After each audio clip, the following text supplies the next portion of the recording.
I see the player, you mean? Yes. Take care. It has reached a higher level now. Can read our thoughts. That doesn't matter. It thinks that we are part of the game. I like this player. It played well. It did not give up. It is reading our thoughts as though we were words on a screen. That is how it chooses to imagine many things when it is in the deep dream of a game. Words can make a powerful interface, very flexible, and less terrifying than staring at the reality behind the screen. They used to hear voices before players could read, back in the days when those who did not play called players witches and warlocks, and the player dreamed they flew through the air on sticks powered by demons. What did this player dream? This player dreamed of sunlight and trees, of fire and water. It dreamed it created, and it dreamed it destroyed. It dreamed it hunted, and it dreamed it was hunted. It dreamed of shelter. The original interface. 1,000,000 years old and it still works. But what true structure did this player create in the reality behind the screen? It worked with 1,000,000 others to sculpt a true world in a fold of dirt and created the for in the. You cannot read that though. No, it has not yet achieved the highest level that it must achieve in the long dream of the life, not the short dream of a game. Does it know that we love it? That the universe is kind? Sometimes, through the noises of its thoughts, it hears the universe, yes. But there are those times it is sad. In the long dream, it creates worlds that have no summer, and it shivers under a black sun, and it takes its sad creation for reality. To cure it of its sorrow would destroy it. The sorrow is part of its own private task. It cannot interfere. Sometimes when they are deep in dreams, I want to tell them they are building true worlds in reality. Sometimes I want to tell them of their importance to the universe. Sometimes when they have not made a true connection in a while, I want to help them to speak the word they fear. It reads our thoughts. Sometimes I do not care. Sometimes I wish to tell them this world you take for truth is merely grew and grew. I wish to tell them that they are grew in the and they see so little of reality in their long dream. And yet they play the game. But it would be so easy to tell them. Too strong for this dream. To tell them how to live it is to prevent them from living. I will not tell the player how to live. The player is growing restless. I will tell the player a story. But not the truth. No, a story that contains the truth safely in a cage of words, not the naked truth that can burn over any distance. Give it a body again. Yes, player. Use its name. Player of games. Good. Take a breath now. Take another. Feel air in your lungs. Let your limbs return. Yes, move your fingers. Have a body again under gravity, in air. Respawn in the long dream. There you are.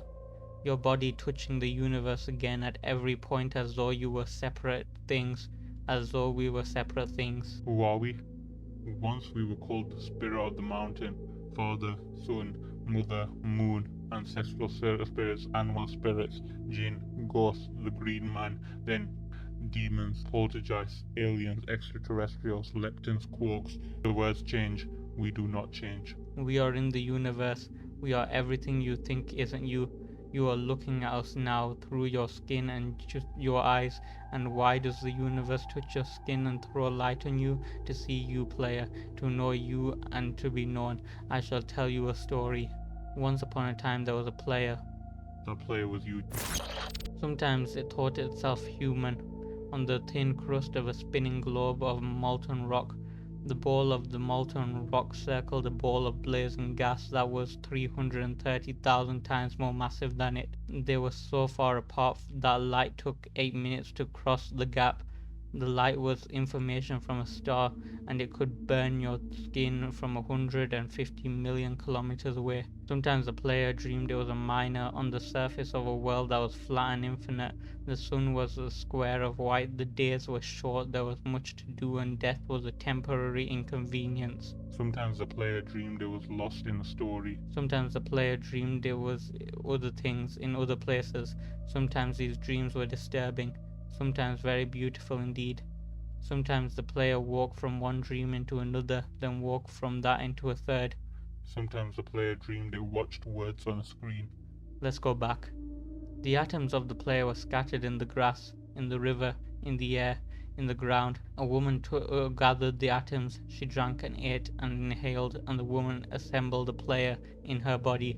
And the player awoke from warm, dark world of its mother's body into the long dream. And the player was a new story, never told before, written in the letters of DNA. And the player was a new program, never run before, generated by a source code of 1 billion years old. And the player was a new human, never alive before, made from nothing but milk and love. You are the player, the story, the program, the human, made from nothing but milk and love. Let's go further back. The 7 billion atoms of the player's body were created long before this game in the heart of a star. So the player too is for information from a star, and the player moves through a story which is a forest of information planted by a man called Julian on a flat infinite world created by a man called Marcus that exists in a small private world created by the player who inhabits the universe created by Shush. Sometimes the player created a small private world that was soft and warm and simple, sometimes hard and cold and complicated. Sometimes it built a model of the universe in its head, a flecks of energy moving through vast empty spaces. Sometimes it called those flecks electrons and protons. Sometimes it called them planets and stars. Sometimes it believed it was a universe that was made of energy, that was made off of ones and zeros and lines of code. Sometimes it believed it was playing a game. Sometimes it believed it was reading words on a screen. You are the player, reading words. Shush. Sometimes the player read lines of code on a screen, decoded them into words, decoded words into meaning, decoded meanings into feelings, emotions, theories, ideas, and the player started to breathe faster and deeper and realized it was alive. It was alive. Those 1,000 deaths had not been real. The player was alive. You are alive. Sometimes the player believed the universe had spoken to it through the sunlight that came through the shuffling leaves of the summer trees. And sometimes the player believed the universe had spoken to it through the light that fell from the crisp night of the winter, where a fleck of the light of the corner of the player's eye might be a star of 1,000,000 times as massive as the sun, boiling its planets to plasma in order to be visible for a moment to the player. Walking home at the far side of the universe, suddenly smelling food almost at the familiar door, about to dream again. And sometimes the player believed the universe had spoken to it through the zeros and ones, through the electricity of the world, through the scrolling of the words on a screen at the end of a dream. And the universe said, I love you. And the universe said, you have played the game well. And the universe said, everything you need is within you. And the universe said, you are stronger than you know. And the universe said, you are the daylight. And the universe said, you are the night. And the universe said, the darkness you fight is within you. And the universe said, the light you seek is within you. And the universe said, you are not alone. And the universe said, you are not separate from every other thing. And the universe said, you are the universe tasting itself, talking to itself, reading its own code. And the universe said, I love you because you are love. And the game was over, and the player woke up from the dream, and the player began a new dream, and the player dreamed again, dreamed better, and the player was the universe, and the player was love. You are the player. Wake up.